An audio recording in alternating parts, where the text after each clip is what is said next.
If you watched the Today Show around, say, the year 2000, this might sound familiar. Hi, everybody. Here we are in my kitchen. It's about 18 hours plus before I get my first colonoscopy. That's journalist Katie Couric. In this clip, she walks her viewers through the entire process of getting a colonoscopy, from the prep. My first glass. Looking forward to it. Ooh, here goes nothing. To the procedure. How do you feel? I feel very lethargic. To the aftermath. I didn't feel a thing. Okay, good. You're brilliant, You're Dr. super Ford. patient. Thank you very much. What a team. Couric's doctor goes on to tell her that the results were normal. About 3 years before her on-air colonoscopy, Couric's husband, Jay Monahan, hadn't been so lucky. At the age of 41, Jay was diagnosed with stage 4 colon cancer, and he died just 1 year later.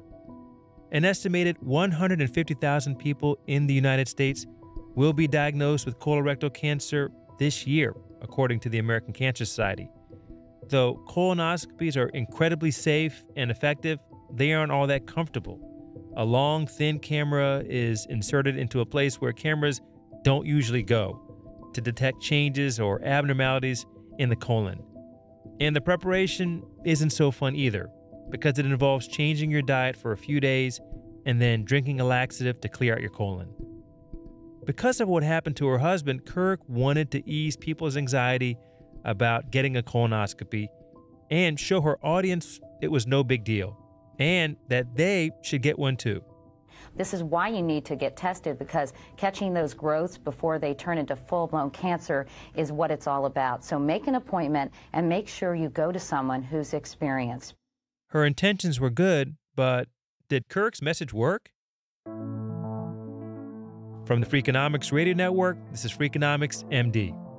I'm Bapu Jena. I'm a medical doctor and an economist. Each episode, I dissect an interesting question at the sweet spot between health and economics. Today on the show, celebrities influence a lot of what we do, from the headphones we buy to the clothes we wear to how we style our hair.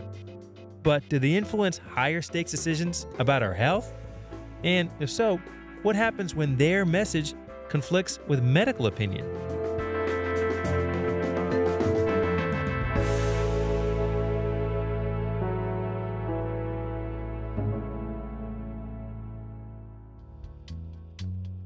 When Katie Couric had a colonoscopy on live TV, it was big news.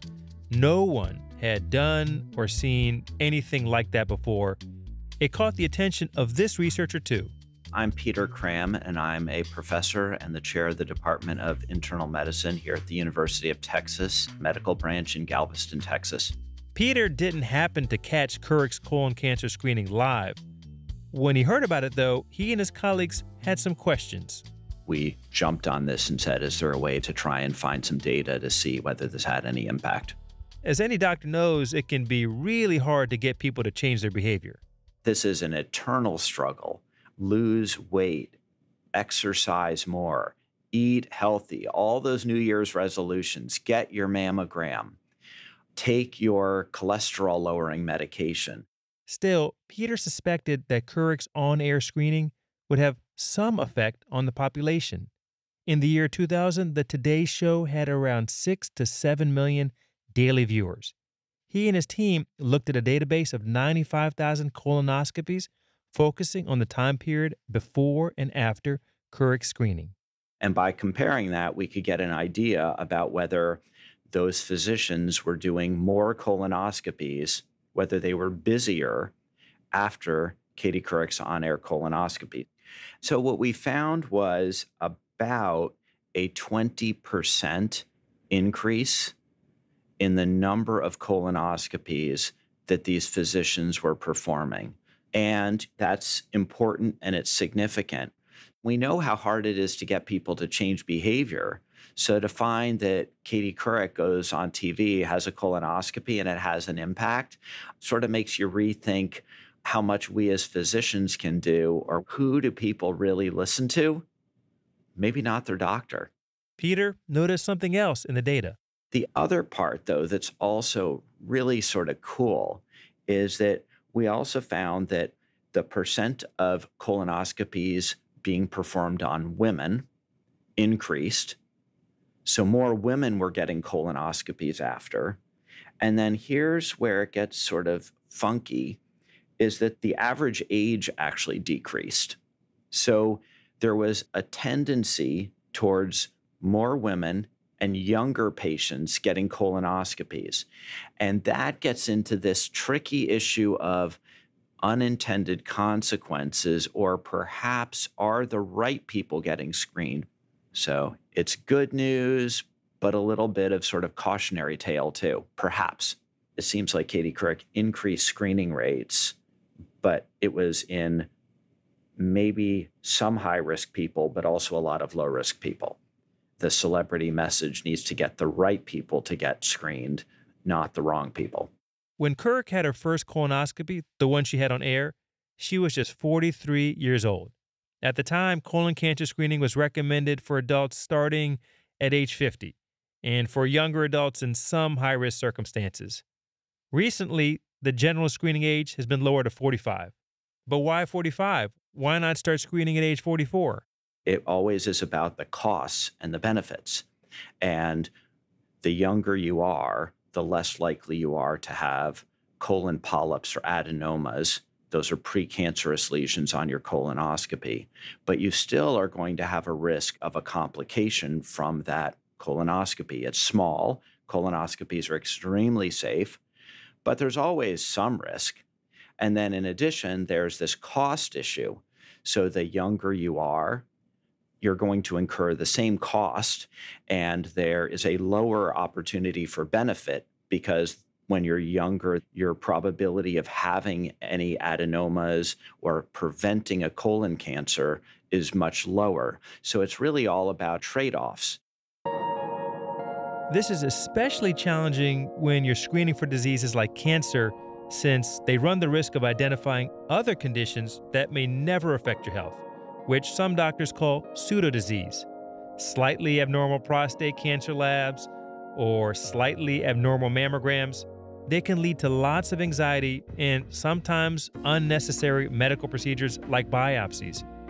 The age cutoffs we see for screening tests, they try to balance these considerations against making sure that we also screen people early enough to identify problems that we can do something about. Peter's paper was published in 2003 in the journal now known as JAMA Internal Medicine. That was nearly 20 years ago. How and where we get news has changed a lot since then. So, what kind of influence might Couric screening have on viewers today? And what might be some limitations of the celebrity effect? We'll talk about that right after the break.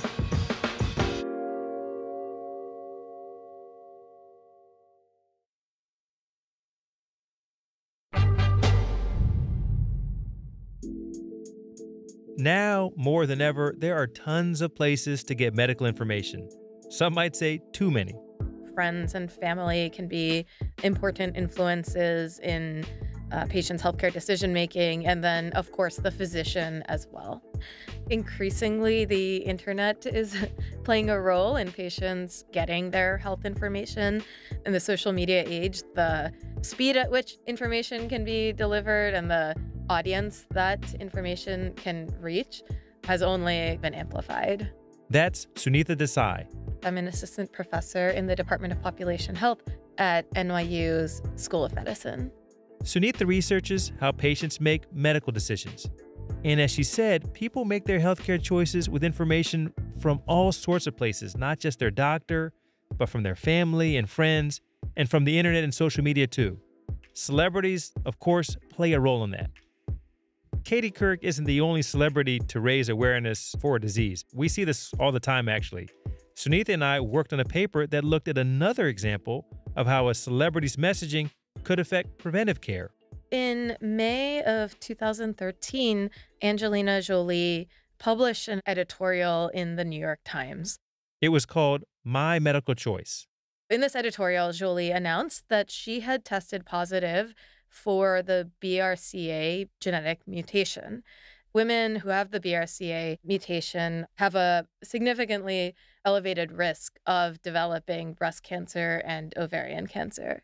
And so in this article, she tried to raise awareness about the opportunity for BRCA genetic testing, urged women to go out and get it, especially if they had a family history of breast cancer or ovarian cancer.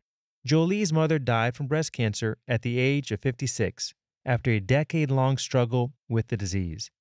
As a result, Jolie was tested to see if she carried the BRCA gene mutation.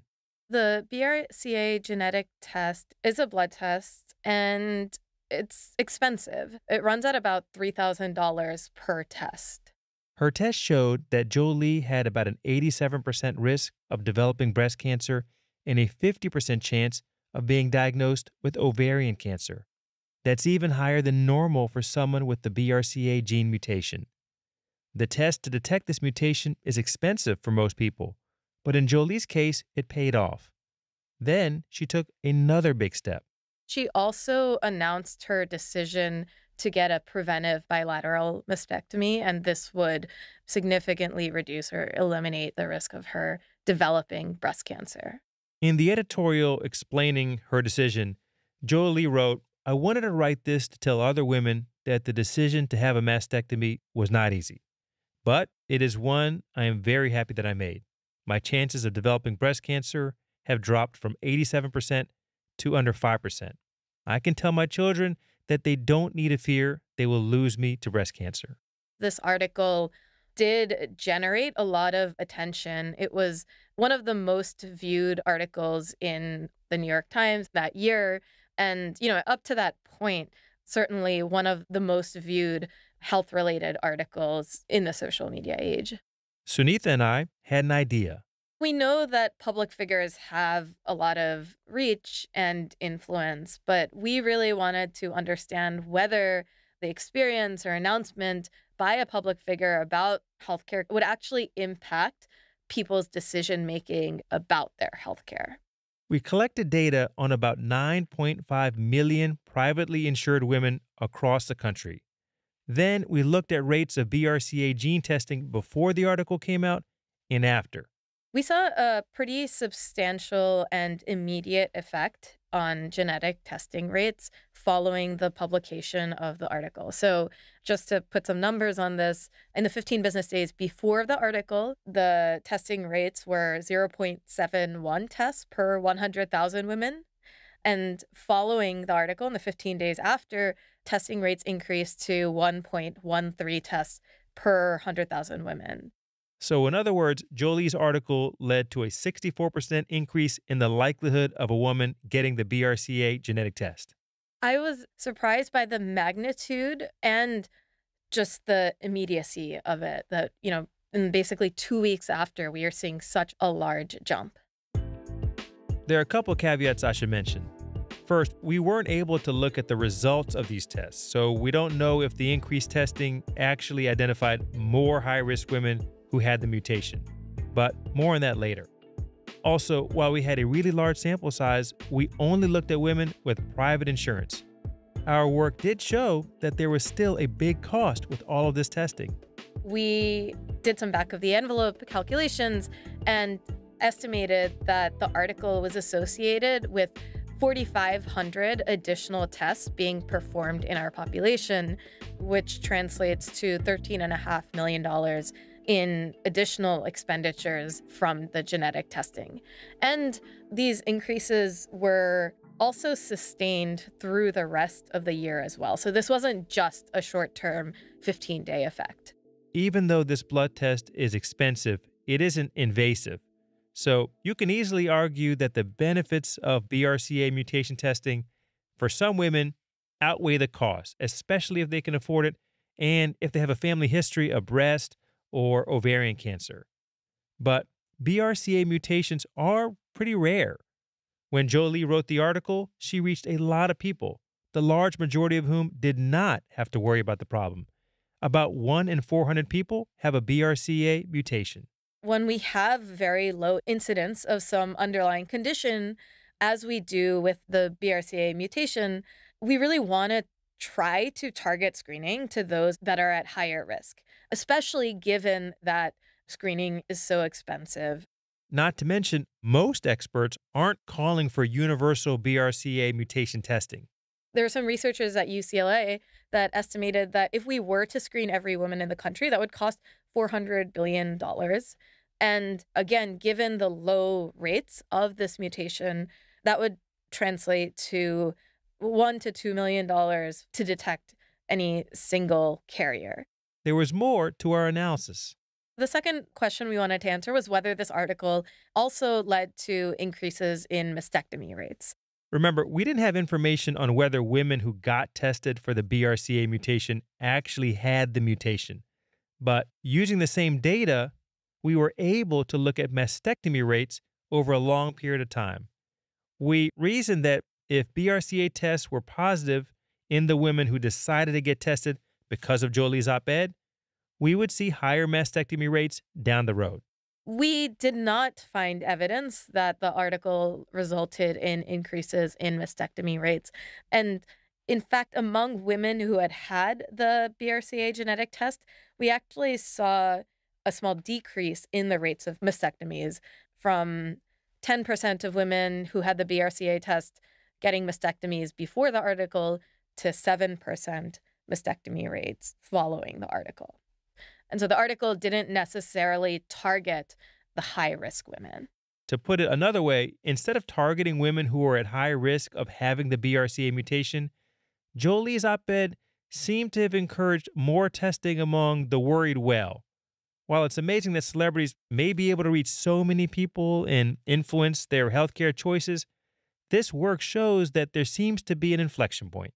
Celebrity health experiences and endorsements matter, and they can influence people's behavior.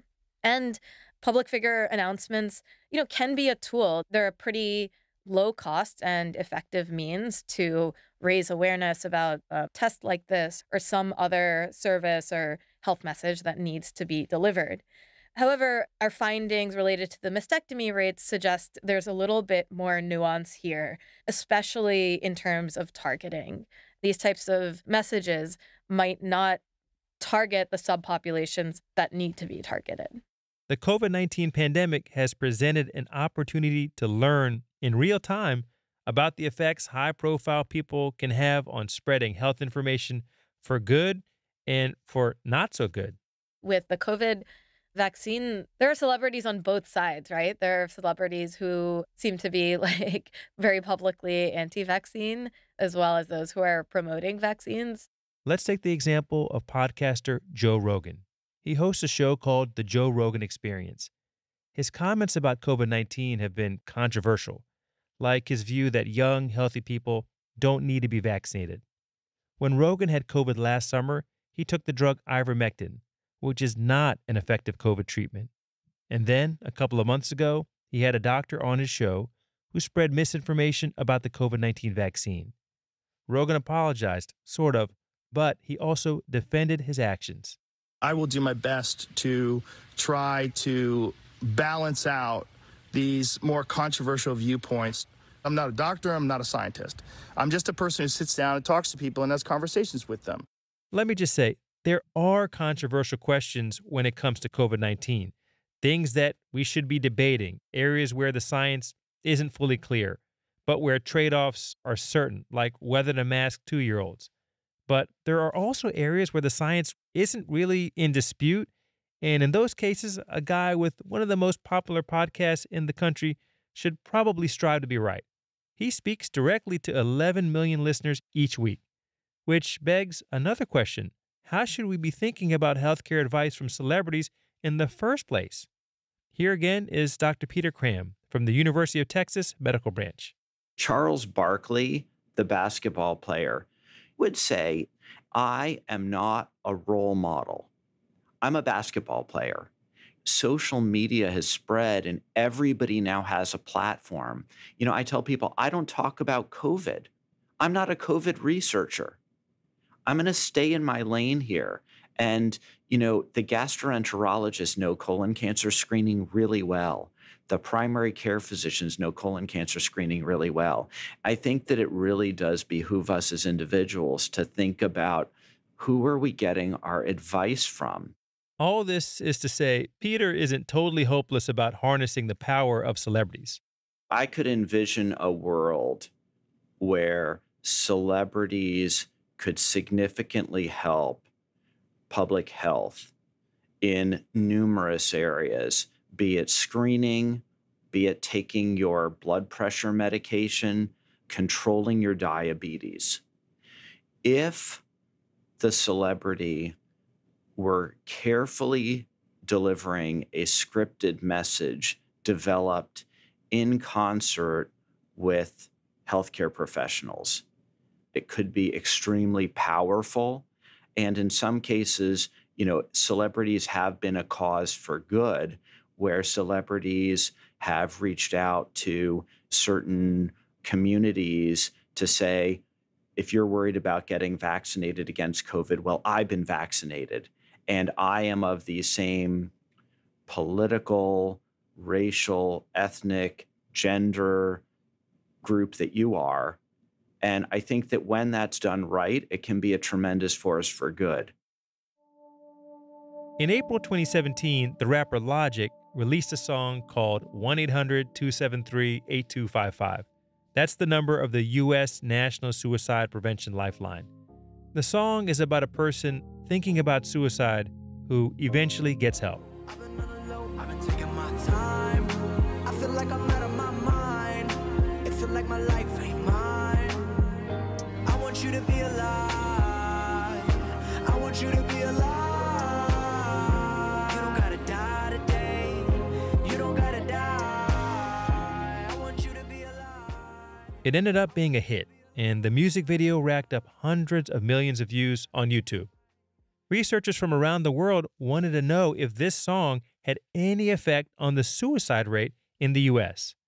In a study published in the journal BMJ in December 2021, they looked at national suicide data around 3 major media events related to the song: its release, the Grammys, and the MTV Video Music Awards. The researchers found that Lifeline saw a nearly 7% increase in calls and an almost 6% drop in suicides in the weeks after these events drew attention to the song. The researchers estimated that 245 lives were saved as a result. Given the responses we saw to Katie Couric, Angelina Jolie, and Logic, you'd think that celebrity effects on our health are common. But we only hear about research that gets published, and there may be examples where people have looked for celebrity effects but not found them. I want to share one example with you. The actor Chadwick Boseman died in 2020 from colon cancer at just 43 years old. You might wonder whether his tragic death, which got a ton of attention in the media, led to increases in colon cancer screening overall, and especially in Black men.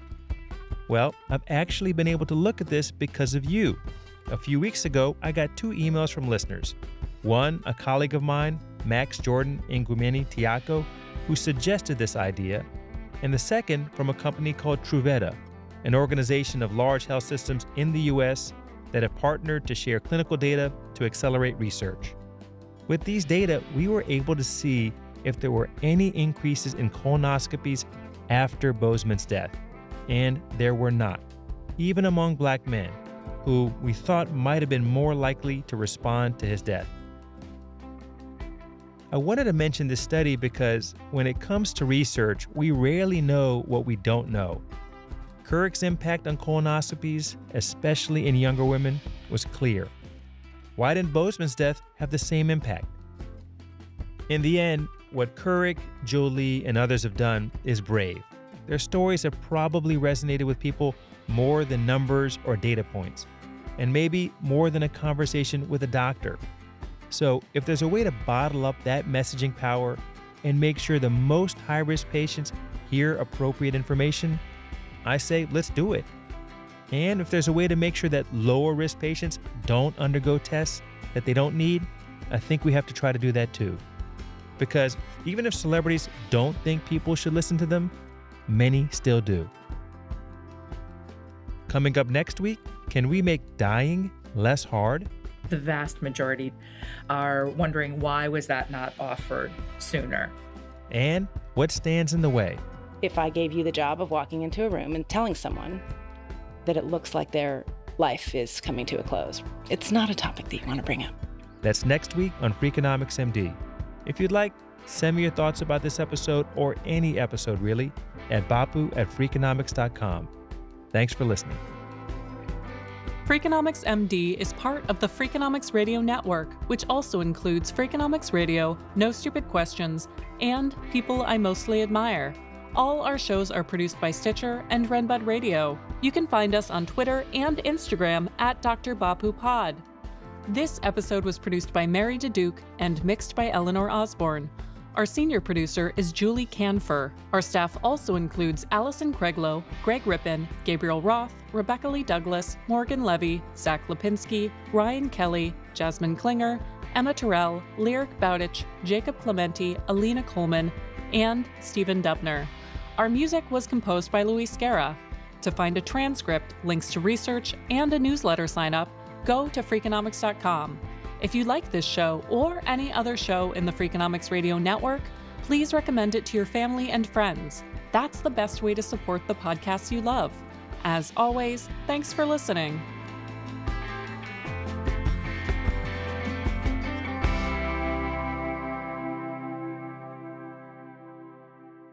I don't know. What celebrity would I take advice from? I don't know. Maybe Dr. Dre. I mean, he's a doctor, right? You know, Dr. Dre has done some research on chronic disease.